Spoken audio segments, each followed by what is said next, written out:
Salam damai dan sejahtera di dalam nama Tuhan Yesus Kristus. Firman Tuhan hari ini yang kita baca, dengarkan dan renungkan dari Mazmur 107 ayat 17 sampai 22. Ada orang-orang menjadi sakit oleh sebab kelakuan mereka yang berdosa dan disiksa oleh sebab kesalahan-kesalahan mereka. Mereka muak terhadap segala makanan dan mereka sudah sampai pada pintu gerbang maut. Maka berseru-serulah mereka kepada Tuhan dalam kesesakan mereka, dan diselamatkannya mereka dari kecemasan mereka. Disampaikannya firman-Nya dan disembuhkannya mereka, diluputkannya mereka dari liang kubur. Biarlah mereka bersyukur kepada Tuhan karena kasih setia-Nya, karena perbuatan-perbuatan yang ajaib terhadap anak-anak manusia. Biarlah mereka mempersembahkan korban syukur dan menceritakan pekerjaan-pekerjaannya dengan sorak-sorai. Berbahagialah kita yang menyimpan firman Tuhan, mengertinya dan melakukannya dalam keseharian kita. Saudara yang kekasih di dalam Kristus, ada banyak penyebab seseorang mengalami sakit penyakit. Dalam konteks keadaan kita yang berdosa, tentulah penyebab utama adalah keberdosaan kita. Perbuatan kita sendiri yang menyebabkan diri kita, tubuh kita, jiwa kita mengalami sakit penyakit. Sakit secara fisik bisa disebabkan karena hal-hal alamiah yang natural, entah itu ketidakcocokan makanan, kondisi lingkungan, bakteri, virus, dan apapun yang ada di dalam dan di luar tubuh yang menyebabkan seseorang mengalami sakit penyakit. Ada yang bisa disembuhkan, ada yang berdampak pada kesehatan kehidupan berikutnya, tetapi ada yang menderita sampai akhirnya orang sakit mengalami kematian. Namun hal yang paling menyedihkan dan yang menakutkan adalah sakit jiwa. Mental health-nya itu mengalami kerusakan karena keberdosaan. Hati yang berdosa, pikiran yang rusak, membuat kejiwaan seseorang mengalami sakit.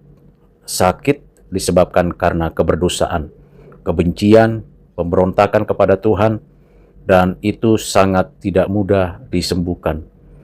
Secara kasat mata, orang yang sakit jiwanya atau pikirannya tidak nampak karena fisiknya bisa saja terlihat sehat, kuat, dan bugar. Tetapi mental, pikiran, rohaninya mengalami kerusakan, sakit penyakit, kekacauan karena berdosa kepada Tuhan. Orang-orang yang mengalami sakit secara tubuh belum tentu mereka mengalami sakit secara rohani. Tetapi mereka yang sakit secara rohani, besar kemungkinan mereka akan mengalami keadaan tubuh yang makin rapuh dan rusak.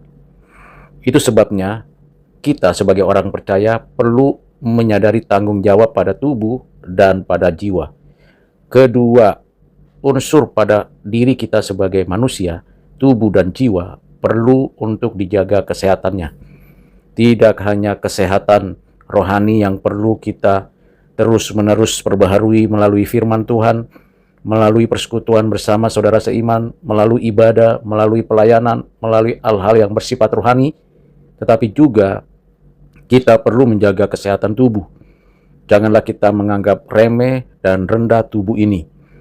Sebab Tuhan Allah menciptakan tubuh ini dengan kondisi yang baik.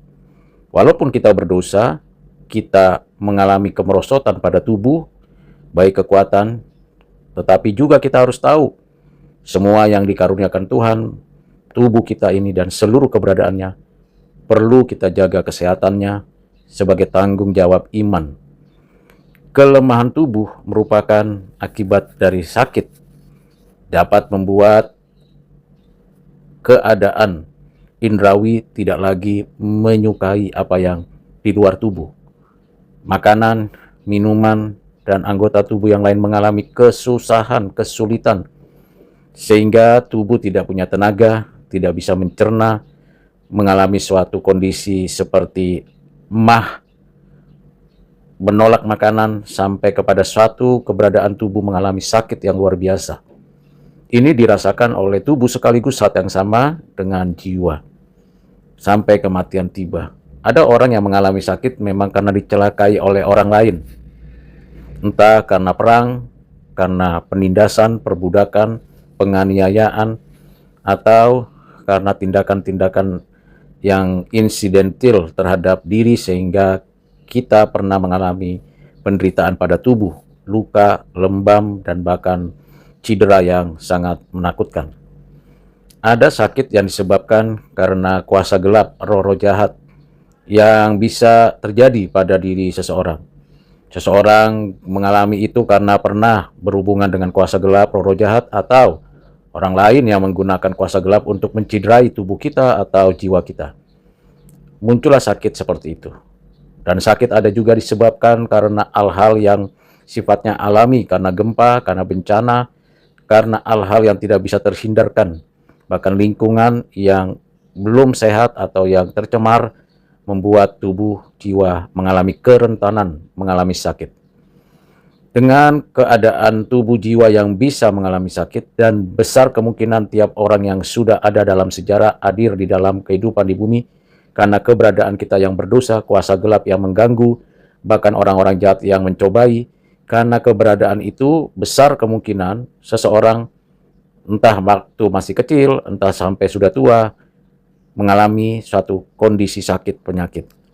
Di dalam keberadaan seperti itu, sakit, penyakit, tentu kita mau sembuh, mau pulih. Kesembuhan sementara secara fisik, kesembuhan sementara secara mental bisa kita peroleh dengan cara-cara alami. Bahkan kita meminta kuasa mukjizat Tuhan untuk menyembuhkan kita, tetapi seluruhnya itu kesementaraan belaka. Karena pada akhirnya yang sembuh juga akan kembali mengalami sakit. Nah, kalau begitu bagaimana kita bisa sungguh-sungguh meyakini bahwa semuanya akan dipulihkan, terutama jiwa kita mengalami kesembuhan batin, kesembuhan hati. Ini yang perlu disampaikan kepada Tuhan dalam permohonan doa kita. Demikian pemazmur berdoa kepada Tuhan supaya kiranya dia mendapatkan kesembuhan, pemulihan dari sakit yang dialaminya. Bukan hanya fisik sebagai arah permintaan dia, tetapi jiwanya, hidupnya yang perlu mendapatkan sentuhan belas kasihan Allah supaya hidupnya berguna dan diperkenan Tuhan. Seruan dari pemazmur bukan meminta kesembuhan dari sakit fisiknya, tetapi meminta keselamatan hidup dari keadaan yang berdosa, dari kondisi di dunia ini, dan meminta supaya keselamatan itu dikaruniakan kepadanya, minta belas kasihan kepadanya, supaya apa yang dialaminya tidak selamanya akan dialaminya. Dengan pengertian itu, pemazmur memberikan permohonan agar kiranya firman Tuhan, kuasa Tuhan, kasih setia Tuhan yang membawa dirinya kembali kepada Tuhan. Tuhan telah memberikan firman-Nya dan menyembuhkan jiwa orang-orang pilihan-Nya, menginsafi dan mempertobatkan serta menyucikan orang-orang percaya dengan kuasa Roh Kudus. Dengan kekuatan dari Roh-Nya itulah firman dinyatakan, dan di dalam Kristus, di dalam kasih-Nya, segala penyakit rohani dipulihkan, disembuhkan, dan kembali menjadi seorang yang memiliki hidup yang baru, hidup yang sehat secara rohani, sekalipun jasmaninya mengalami suatu kemunduran. Saudara yang kekasih dalam Kristus, kita tidak mau mengalami hidup menghadapi sakit penyakit dan ketuaan dan penderitaan untuk selamanya. Cukuplah di bumi ini kita mengalami kerentanan tubuh yang lemah sehingga bisa sakit. Cukuplah kita mengalami penderitaan karena keberdosaan kita. Kita mau kiranya Tuhan meluputkan kita dari hukuman kekal, dan kita tidak mau hidup di dalam kehidupan seperti di liang kubur yang gelap. Kita tidak mau menjadi orang binasa ketika kita bangkit dari kematian yang dibangkitkan Tuhan pada hari kedatangannya. Dalam permohonan itulah kita percaya bahwa Tuhanlah yang memberikan karunia dan kemampuan sehingga saya dan saudara bermohon kepada Tuhan. Dan ketika kita menyampaikan permohonan bukan untuk kesembuhan fisik, bukan untuk membuat tubuh ini tetap stabil dan permanen kondisinya, tetapi kita minta kepada Tuhan supaya sekalipun kondisi tubuh semakin lemah, sakit penyakit menimpa, kondisinya tidak memungkinkan untuk kembali pulih seperti semula, tetapi jiwa kita dibaharui, pikiran kita ditransformasi, dan kita punya keyakinan bahwa Tuhan memberikan hidup dan kehidupan setelah kematian yang kita akan hadapi sekarang. Karena itu saudara yang kekasih di dalam Kristus, dengan prinsip permohonan supaya keselamatan hidup kekal yang dikaruniakan bukan kesembuhan secara fisik, di sanalah pemazmur mengajak kita bersyukur kepada Tuhan karena kasih setianya. Bersyukur kepada Tuhan dengan ucapan persembahan kepada Tuhan karena keselamatan yang dikaruniakannya, pekerjaan yang dinyatakannya di dalam kita. Dan di sanalah kita mengalami kesehatan yang sesungguhnya. Rasa syukur kepada Tuhan karena keselamatan membuat kita mendapatkan kesehatan yang sesungguhnya dan tidak memikirkan hanya persoalan tubuh jasmani. Ini hal penting, pengajaran, pembelajaran untuk kita semakin bersandar kepada Tuhan. Kiranya Tuhan menyelamatkan dan membuat kita sadar bahwa yang utama dan yang perlu dan penting untuk kita laksanakan ialah hidup sesuai dengan kehendaknya seumur hidup kita.